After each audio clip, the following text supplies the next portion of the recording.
రంగారెడ్డి జిల్లా Saroor Nagar police station పరిధిలో traffic కానిస్టేబుల్పై ఓ ద్విచక్ర వాహనదారుడు రాయితో దాడి చేసిన ఘటన ఆలస్యంగా వెలుగులోకి వచ్చింది.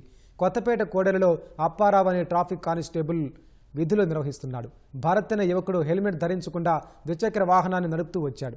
దీంతో కానిస్టేబుల్ చలాన్ వేయడంతో అసహనానికి గురై వెళ్లిపోయాడు. 15 నిమిషాల తర్వాత తిరిగొచ్చిన భరత్ కానిస్టేబుల్పై రాయితో దాడి చేసి అతని చేతిలో ఉన్న ట్యాబ్ను ధ్వంసం చేసినట్లు పోలీసులు తెలిపారు. అక్కడే ఉన్న స్థానికులు నిందితుడిని పట్టుకుని అప్పగించారని పోలీసులు పేర్కొన్నారు. దాడికి పాల్పడిన భరత్పై కేసు నమోదు చేసి రిమాండ్కు తరలించినట్లు పోలీసులు తెలిపారు.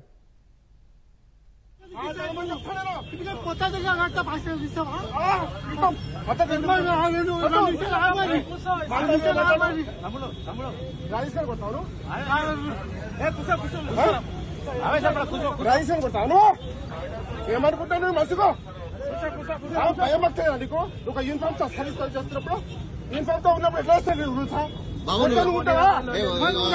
నువ్వు కొడుతూ ఉంటావా చెప్పు నువ్వు ఎట్లా కొట్టాను కాదు బాబు తమాషా అయిపోతా నీకు నీ ఫోన్ ఎందుకు తీసుకున్నావు కొట్టాడు నీ దమ్ముందా ఎట్లా కొట్టావు చెయ్యి ఎట్లేసుకున్నావు యూనిఫామ్ మీద